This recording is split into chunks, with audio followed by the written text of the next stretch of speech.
Pulse. I am your host, Nancy Arenas. Today, my guest is Kevin Newell. He is the owner and founder of Humane Wildlife Solutions, which is Europe's first non-lethal, ethical, environmentally friendly vegan alternative to pest control. The business is based on Kevin's own vegan values, so he never harms any creature, be it a rat, mouse, fox, ant, or any animal. He has been vegan over 21 years, and it's his vegan values and ethics that led him to create Humane Wildlife Solutions. Stick around. I'd like to introduce him to you. Hi, Kevin. How are you out there Hi, in Nancy. Scotland? I'm very well, thank you. Scotland's good old Scotland as always. It's overcast and cold, but I love this country and I'm doing fantastic. How are you? I'm doing good. And I did get a chance to visit Scotland. It's one of my favorite places.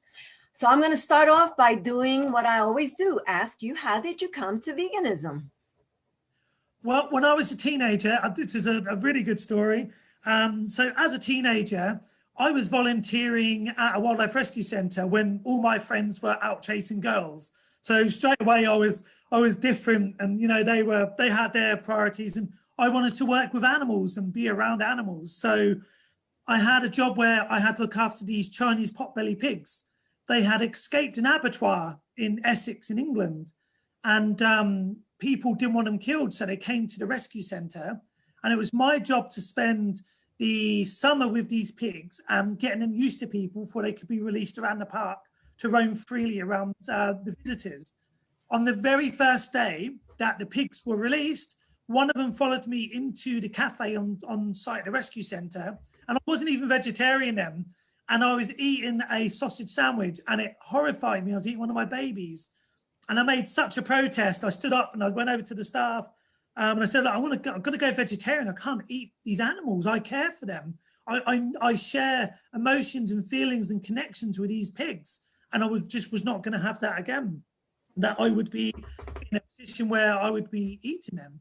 And then a crazy afro-haired man with a snail in his hair came across and said, why don't you try veganism? He told me all about veganism, and I was only a teenager at the time, and I didn't believe him, to be honest. So next week, he took me to a dairy farm, and we went around the back of a dairy farm in Essex, and there was a renter skip. And in this skip was one dead male calf and one dying calf in the pool of blood. And it shocked me to the core. And it changed my life forever. That moment changed everything about how I viewed and saw the world. And from that moment on, I said I was never going to contribute to an animal's pain and suffering again. And I went vegan. And it's been over 21 years since, Nancy. Awesome. I celebrate you. And mostly I celebrate that you were open to the fact of seeing and connecting with this animal and its suffering and understanding the connection when you were about to eat the sausage and see the pig while you were taking care of them, and how they deserve a life without suffering and without being raised to be killed. Exactly. Well, if you think about the story, actually that pig is what made me start my vegan journey. So I'm so grateful to this little small Chinese potbelly pig. I have no idea where he is these days, if he's still with us, but that pig changed my life. It really did. Wow. And then I want you to tell me and my audience about your Humane Wildlife Solutions. Okay, so I founded Humane Wildlife Solutions back in 2012. It is currently Europe's only vegan, ethical, environmentally friendly alternative to pest control. Now, people always think it's quite a mad concept, but it really, really works. And I travel all over Europe. I consult all over the world, from America, Vietnam, China, all over Europe and all over the UK, helping people overcome wildlife conflicts using my vegan values, never harming an animal, be it a rat, a mouse, a skunk, chimpanzee, baboons, even down to fleas, flies, ants, and beetles. I think I'm the only company in the world who extends that non-lethal side to insects as well, because I believe, and I've read studies, that insects also have the ability to have emotions and feelings and connections with their environment around them. Wow, that is so powerful. And I don't think I've heard of another company like yours. And I guess that's why I got drawn to have you on the Vegan Pulse, just so that people are aware that this is something that is doable and, in fact, can be successful like you are doing. Yeah, it really is doable. And I'll be really honest, when I first started it, I had friends and family and people contact me, just laughing at me, going, this ain't going to work. This doesn't, you can't make this happen. And I've constantly changed people's minds. As we're going in, to nearly our 10th year now, people are contacting me from all over the world, asking for my help, pleading for my help, because they know what I'm doing is working. I've got so many jobs I've done. I've done thousands of jobs helping people overcome wildlife conflicts without killing them. And people really want it, Nancy. People don't want to have wild animals in their home or their garden, but they also don't want to kill them. So the more people that know that we exist and and that we can help people without killing them, whether you're vegan or not vegan, no one wants to take another life, especially in the cruel ways that people allow rats and mice to be killed. There is an alternative, and it's Humane Wildlife Solutions. Right, because and you are so important to fill that gap. Because, like you said, especially vegans who don't want to harm animals, and then they might have problems with having ants or roaches or something in their house that they want to be rid. They love them, but they don't want them inside their house. Yeah.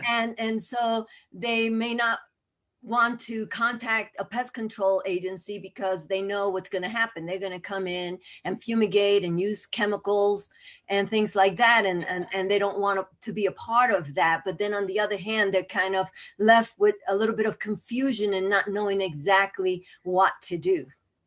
Yeah, exactly. And one of the important things is when these people come and use conventional methods of killing, the stuff they're using is highly toxic, not just to the animals they're killing, but to your family, to your pets, and to your wider environment. And you're right, Nancy, we're not just filling this gap, we are revolutionizing and changing the way people view animals here in the UK. Just currently, I've been working with the Scottish government, and they approached me as a wildlife expert, and we're looking at going forward to banning some lethal control traps that they have on the market at the moment. And we're successful in that. So we're going to be able to reveal that information soon, but we're also changing laws and licensing regarding animals to benefit the animals too. So not only do I go out and help people in their homes and businesses, I actually help governments change their policies and make the world better, not just for the animals, but for all of us people enjoying those animals too. And you show us how to be more compassionate, by doing that. I've seen those mouse traps, glue traps, and they're horrendous. They're horrible. Yeah. To leave an animal suffer like that in pain. And then other animals can get caught up in that as well. Yeah. I think recently I just saw one where a bird got stuck in one of those glue traps. Oh yeah, they're awful. I mean, I've seen kittens stuck in glue traps. I've seen birds of all types. The thing is with conventional pest control, Nancy, is that it doesn't just kill the wildlife it wants to kill. It kills millions of non-target species every year, and then this poison is getting into our ecosystems and destroying our environments. So if you do have a wildlife problem, contact me, and I don't care where in the world you're from. I will find a way to help you. And that's always the way I've been. I will never turn people away. I will always try and find people a solution, no matter where they are. And I definitely want to promote what you're doing. And I definitely want those who watch this episode to also share and promote this, because we have to change. And here is a proven 10-year, right? 10-year program that has worked. So it's not just guessing, it's successful, and it could be profitable. I mean, when we tell people that they have to change the way they do things, doesn't mean that they have to lose money or their business. It means they just have to come at it from a different way. Exactly. And if you look at it from a business perspective, I go into businesses who have had rats or mice for 5 or 6 years, and they're paying a pest controller to put poison down every few months or every few weeks for all these years, and it's costing them thousands. I can go in, for a few £100 and I can solve their problem. And I've done it time and time again, Nancy. I've gone into businesses and I've solved their 6-year rat problem in one visit. And not only does it protect their stock, it protects their company reputation, protects their staff and their customers. Everyone wins: the animals, the client, the public, and the environment. And that's what it's all about. That's what I want to do, is to bring forth information about people who are making changes for a kinder world. So I thank you so very much, Kevin, for what you do. Thank you. And I'm going to spread your love and your word around, and hopefully people will contact you and start changing. We need to change. We really do, yes. And I hope people will get on board with that change and contact me. And, you know, if you want to start something similar anywhere in the world, get in touch. I want to help spread this knowledge around and make it available for everyone to be able to do their part to save our planet and save our animals. Thank you. Thank you for being on the Vegan Pulse. I surely appreciate you. Bye-bye. Bye. Thank you for joining us on another episode of the Vegan Pulse. Remember to follow us and like us on Facebook, check out our blog, and subscribe to our YouTube channel. If you have a pulse, you have a purpose. Live vegan.